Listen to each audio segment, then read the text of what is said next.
Hi, it's Dr. Syra, and I wanted to bring up something with you today that was brought up recently in our meditation circle. So, we have a meditation circle that we hold every week. Um, this video is being made in 2024. So, if you're watching this sometime in the future, it may or may not be there. But we have a meditation circle where we meet online and in person every week. And sometimes before the meditation, we do a little bit of teaching. And so, one of the topics that came up, which really sparked a lot of conversation in our group, was about the difference between intention and agenda. So, having an agenda versus setting an intention, what are the differences between those two things? And I thought that'd be an interesting topic as we start to explore, our deeper life, our inner world, and some of the topics that our followers have been interested in lately is around things like altered states of consciousness, expanding our awareness and consciousness, manifestation, having kind of that richer, fuller, bigger life once you kind of you've achieved a state of kind of wellness, but now we're moving into expansion. And so one of the ways, one of the themes there is often intention. What is your intention? This is something we hear a lot in personal growth circles. And so I wanted to speak to that today a little bit. What is the difference between having an agenda versus setting an intention? And let's use, as an example, meditation as our kind of thematic area. So some people have an agenda around meditation. So I know for myself, when I first, many years ago, when I first kind of got the call, because that's sometimes how it happens, right? You get a little tap on your shoulder saying you should meditate. And then I kind of ignored that. And I got another little tap on another shoulder. You should really meditate. And then I came across a book that said meditation and then meditation. And it kept coming up everywhere. So eventually I couldn't stop. I couldn't keep ignoring it. And I had to face, okay, this is something that needs to come into my life. And I had an agenda. I'll be honest. When I first entered the meditation space, I had an agenda. My agenda was, I want to, okay, are you ready for this? I want to check all the boxes. So I had these boxes in my mind of what a good, spiritual, connected, open-hearted person looked like and what they did, the activities that they engaged in. So I'm like, okay, check. I'm going to do something like a physical, I'm going to be physically active every day. Check. I'm going to make time for friends and family. Check. I'm going to ensure that the work I'm doing feels fulfilling to me. Check. I'm going to make sure that I meditate every day. Check. So it was just a checkbox. And for many years, I was had this unconscious, well, it was kind of conscious actually. It was kind of on the edge, this little checkbox in my mind about what it means to be a good person or what it means to be a spiritual person. And I was checking these boxes. And I mean, it kind of worked for a while. I got into the rhythm and the routine of having a daily meditation practice, which took some effort. But then I hit a point where that agenda, right? That agenda of checking these boxes, it wasn't enough to get me up for meditation anymore. It wasn't I wasn't feeling that sense of fulfillment that I was hoping that these check boxes would have given me.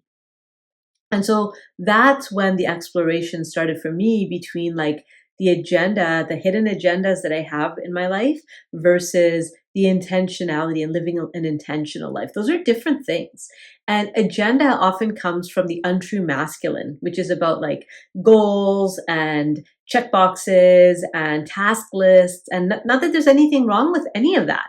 But when it becomes the only reason I'm doing it, then it's kind of problematic, right? If the only reason I'm exercising is to check off the box so that I could be a good person, well, that's not fulfilling, right? And it altered and shifted over time for me with being diagnosed with clinical depression many years ago. I felt like some of those check boxes were just to maintain my sanity and my mental health. I had to do all of these things, and it felt really tedious, right? It was not enjoyable. So just that's how I would kind of see agenda setting is kind of in that untrue masculine, whereas intention setting is a little bit different. Intentionality is what's the experience that I want to have, right? Not what is the what is the How do I explain this? So, okay, let's go back to meditation. So, if I have an agenda that I have to meditate so that I can be a good person, and good people or spiritual people meditate, and so that's what I've got to do. Well, now I'm commodifying this thing called meditation, right? I'm making it into a commodity that I can consume and then have some sort of an outcome, which is different than having an experience, right? Being present to the experience, whatever it's going to be. It's different.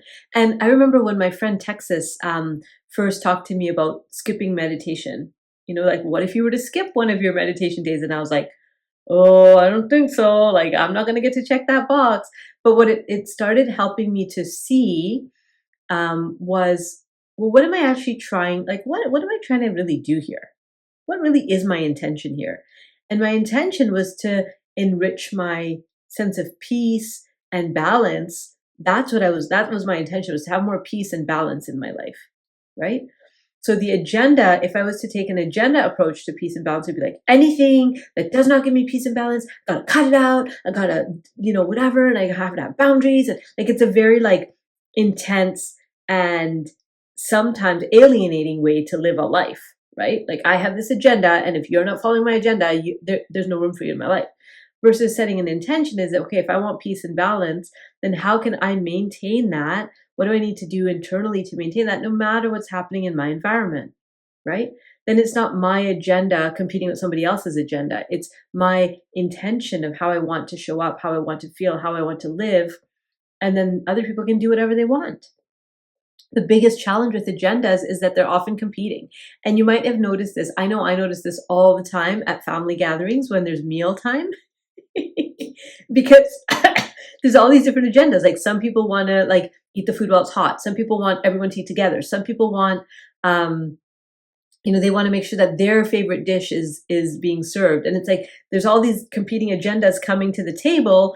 And then sometimes we miss each other. Sometimes we like we kind of speak over each other, or we miss each other because of the competing agendas. I'm giving you an example of like an extended family meal that this happens in my family, where everyone's got their agenda at the table. Whereas when it's not that, when we're coming with that intention of connection, then there isn't that same friction, right? Because no one's trying to like get their thing that they want to happen. It's like, what do I need to shift in me so that I can maintain that intention that I've set? So agendas require other people to do things in certain ways for you to be happy.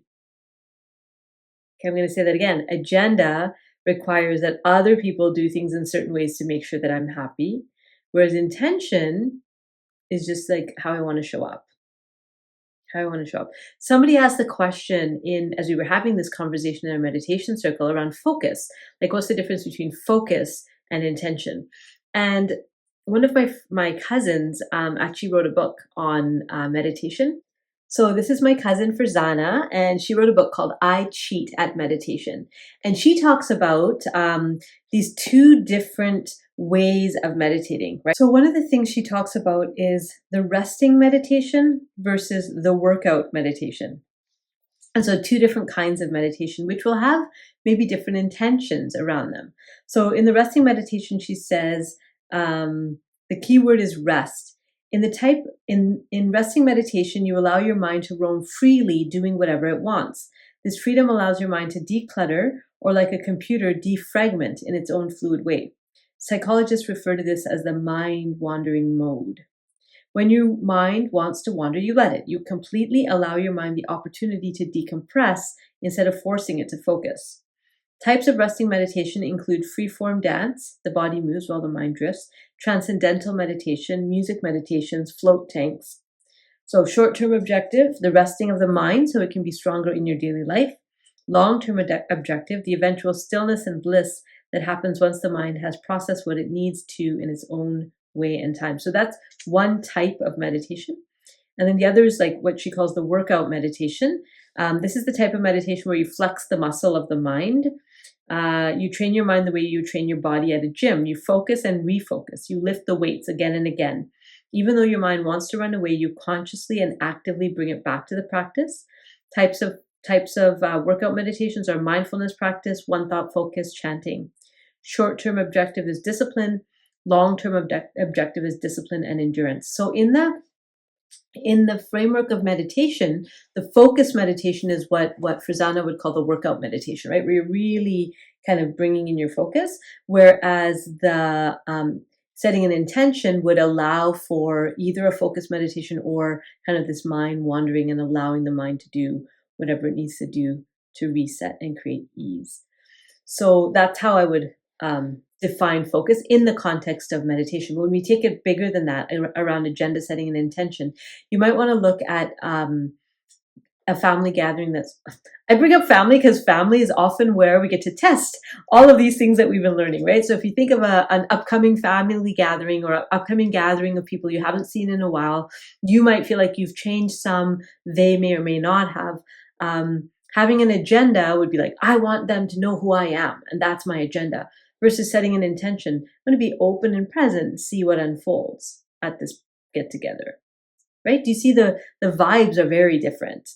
The tone, the energy is very different.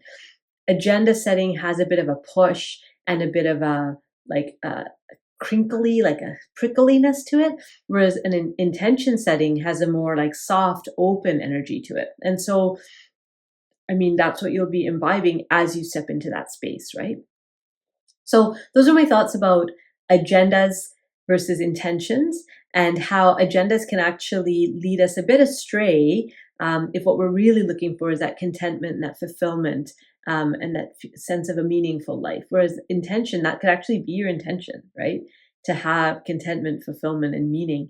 And then in any given moment, you ask yourself, how close or far away am I from that? And what decisions could I make to move myself closer to that in this moment? Because intention works on our inner environment versus agenda, which is more about our external environment. So those are my thoughts on that. I'd love to hear your thoughts. Let me know in the chat if you have a different perspective on it or something to add. I'd love to continue the conversation around this theme. And I will see you next time. Bye.